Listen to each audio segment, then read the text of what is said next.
Hello दोस्तों, जय हिंद, जय भीम, जय संविधान। हम जैसे आपको कॉन्स्टेंटली इंपॉर्टेंट सब्जेक्ट की क्लासेस करा रहे हैं, इंपॉर्टेंट क्वेश्चन करा रहे हैं। उसके अंदर आज जो हमारा सब्जेक्ट है ये है BANC 101 जैविक मानव विज्ञान का परिचय, इंट्रोडक्शन टू बायोलॉजिकल एंथ्रोपोलॉजी। ठीक है, इसमें हम आपको पहले भी कुछ क्वेश्चन इंपॉर्टेंट करा चुके हैं। आप चाहें तो हमारे वीडियोस की फीड में जाकर के उसको चेक कर सकते हैं। इससे रिलेटेड क्वेश्चन हम पहले भी करा चुके हैं। आज भी हम आपके लिए इंपॉर्टेंट क्वेश्चन लेके आए हैं। एग्जाम्स हैं, हम जानते हैं आप लोगों के एग्जाम है। जून में नेक्स्ट मंथ एग्जाम स्टार्ट होने वाले हैं। पहला जो क्वेश्चन है इसके अंदर जो इंपॉर्टेंट क्वेश्चन है, कई बार आपके एग्जाम्स में आ चुका है, इन फ्यूचर भी आ सकता है।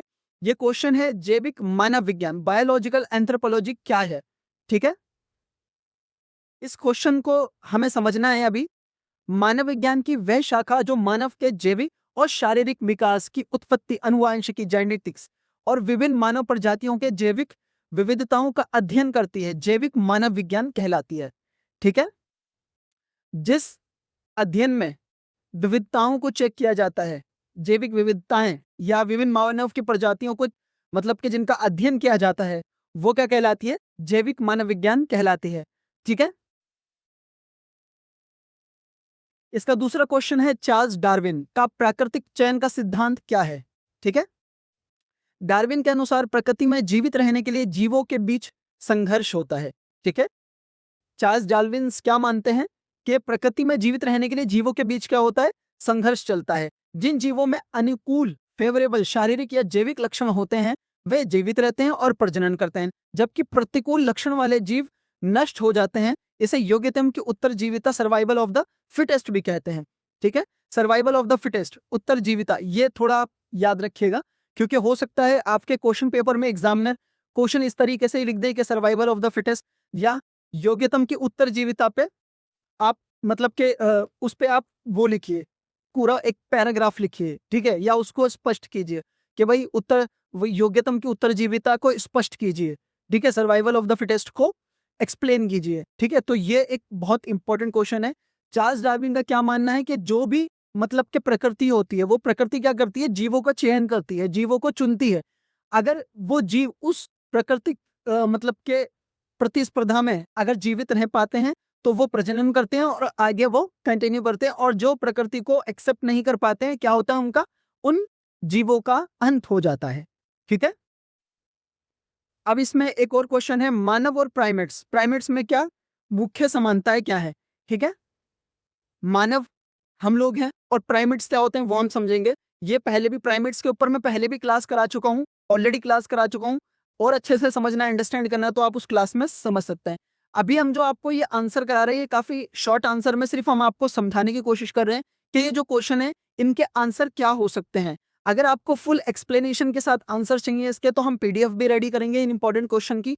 अगर आपको PDF की रिक्वायरमेंट रहती है तो हमारा जो नंबर है, हमारे यूट्यूब चैनल पे हमारा नंबर मेंशन है डिस्क्रिप्शन में, आप उसमें जाएंगे, हमारे बायो में जाएंगे, वहां पर मेंशन है नंबर। उस नंबर पे आप कांटेक्ट करके पूरे इनके प्रॉपर आंसर PDF में आप हमसे ले सकते हैं, जो कि फुल एक्सप्लेनेशन के साथ होंगे। क्योंकि हम भी जानते हैं एग्जाम के अंदर इतना छोटा आंसर नहीं लिख सकते हो आप, ये सिर्फ हम आपको आपको अंडरस्टैंड हो सके उसके लिए मैं आपको समझा रहा हूँ। अगर इसका आपको प्रॉपर एक्सप्लेनेशन वाला बड़ा आंसर चाहिए तो उसके लिए आप PDF के लिए हमें कांटेक्ट करिएगा। ठीक है, मानव और प्राइमेट जैसे चिंपांजी, बंदर के बीच निम्नलिखित समानता है। देखिए, मानव तो हम लोग हैं, अब प्राइमेट्स क्या होते हैं? जैसे चिंपांजी हो गया, बंदर हो गया, लंगूर हो गया, लेमूर हो गया, ये सब क्या है? ये है प्राइमेट्स। ठीक है, आगे की ओर देखने वाली आंख है, द्विनेत्रित दृष्टि। ठीक है, हम लोगों में और ये जो प्राइमेट्स हैं इनमें कॉमन चीज क्या है, समानताएं क्या है? हमारे पास भी और इनके पास भी आगे की तरफ देखने वाली आंखें हैं। जैसे अगर आप किसी दूसरे जीवों को देखेंगे, फॉर एग्जाम्पल अगर मान लीजिए आप घोड़े को देखेंगे, घोड़े की साइडों में आंखें होती हैं। ठीक है, एक आंख इधर, एक आंख इधर, बट हमारी क्या है? फ्रंट पे आंखें हैं। ठीक है, चीजों को मजबूती से पकड़ने के लिए लचीले हाथ और पैर, हमारे हाथ पैर क्या होते हैं? लचीले होते हैं। अगर हमें पेड़ पे चढ़ना है या हमें रस्सी को पकड़ना है, या आप देखोगे बंदर भी कैसे चढ़ता है टहनी के ऊपर पकड़ करके, उसके भी पैर और हमारे भी हाथ पैर एकदम लचीले होते हैं। वस्तुओं पर पकड़ने के लिए विपरीत अंगूठे, ओपोसेबल थम्स होते हैं। ठीक है, हमारे ये जो थंब है, ये हम जब पकड़ते हैं, फॉर एग्जाम्पल मैं कोई चीज, कोई डंडा या कोई लकड़ी या कुछ भी पकड़ूंगा, या कोई पेड़ की तनी को पकड़ूंगा तो यूं करके पकड़ूंगा। ये क्या है? हमारे जो अंगूठे हैं ये पकड़ बना लेते हैं। ठीक है, वस्तुओं को पकड़ने के लिए विपरीत अंगूठे होते हैं, बड़ा और विकसित मस्तिष्क होता है। अगर आप हमारे मस्तिष्क को देखोगे, या अगर आप चिंपांजी के या लंगूर के मस्तिष्क को देखोगे, या बंदर के मस्तिष्क को देखोगे, तो हमारा मस्तिष्क क्या है? बड़ा है। अगर बाकी जानवरों के मस्तिष्क को देखोगे तो वो छोटे होते हैं। ठीक है, चलिए अगले क्वेश्चन की तरफ चलते हैं।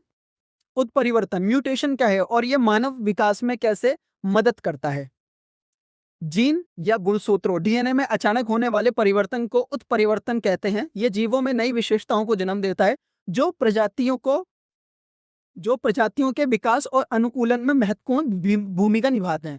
ठीक है जी, इसमें क्या होता है? बदलाव होते रहते हैं। ठीक है, मतलब कि हमारे डीएनए में चेंजेस होते हैं, या और भी जितने भी जीव हैं उनके डीएनए में चेंजेस होते हैं, जिससे क्या होता है? जो भी प्रजातियां हैं उनका विकास होता है, अनुकूलन में महत्वपूर्ण भूमिका निभाती हैं ये चीजें। ठीक है, विशेषताओं को जन्म देती है, नए जीवों में नई विशेषताओं को जन्म देता है। इसके बाद क्या है? जीवाश्म, फॉसिल्स। ये देखिए, ये एक इंपॉर्टेंट क्वेश्चन है, मैं इसको स्टार कर रहा हूँ। ठीक है, ये इंपॉर्टेंट क्वेश्चन है। जीवाश्म, फॉसिल क्या है? कई बार ये पिछले एग्जाम्स में आ चुका है और आगे भी आने के चांसेस हैं, तो इसको अच्छे से अंडरस्टैंड करिएगा। पृथ्वी की चट्टानों या मिट्टी में दबे हुए प्राचीन जीवों, पौधों या मानव पूर्वजों के कठोर अवशेष या उनके पदचिह्न जीवाश्म कहलाते हैं। ठीक है भाई, जो पृथ्वी की चट्टानें, मिट्टियों में दबे हुए जो प्राचीन जीव हैं या पौधे हैं या मानव पूर्वजों के कठोर अवशेष हैं, उनके पदचिन्ह जो होते हैं, मतलब उनके जो मतलब के जो भी बॉडीज हैं, वो मतलब क्या कहलाती हैं? जीवाश्म कहलाती हैं। ठीक है, पदचिन्ह यानी कि पैरों के निशान। ये मानव विकास के इतिहास को समझने में सबसे महत्वपूर्ण प्रमाण है। ठीक है, मानव का इतिहास क्या है उसको समझने में ये महत्वपूर्ण भूमिका निभाते हैं जीवाश्म, फॉसिल्स। होमो इरेक्टस, होमो इरेक्टस की मुख्य विशेषताएं क्या थी? होमो इरेक्टस आपने शायद सुना हो या नहीं सुना होगा।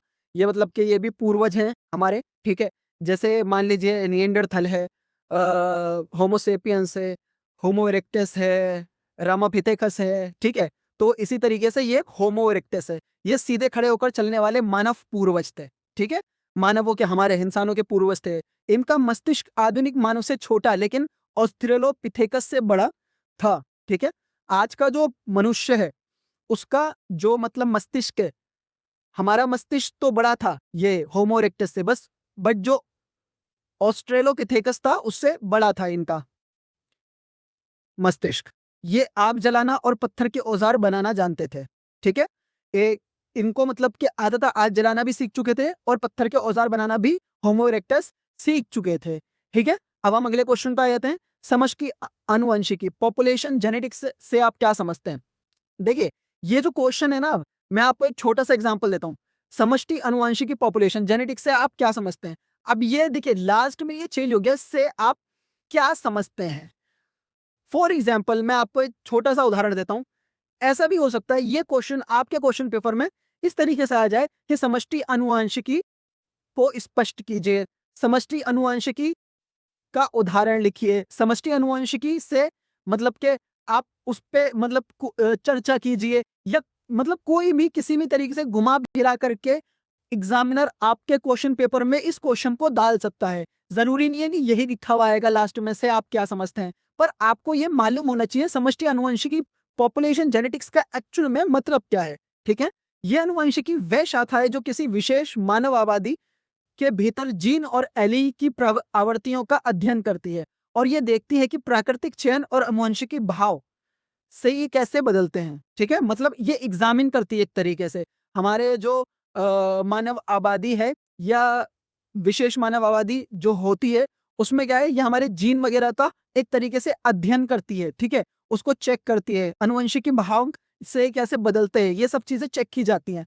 तो ये जो क्वेश्चन है, देखिए, बदल करके आ सकता है क्वेश्चन पेपर में, इसके वर्ड थोड़े से बदल सकते हैं, लेकिन इसका मतलब अगर आप अंडरस्टैंड करोगे तो अच्छे से आप इसको समझ पाओगे। अब हम इसमें लास्ट क्वेश्चन को समझ लेते हैं। मानव प्रजाति, रेस का जैविक अर्थ क्या है? ठीक है, मानव प्रजाति का जैविक अर्थ क्या है?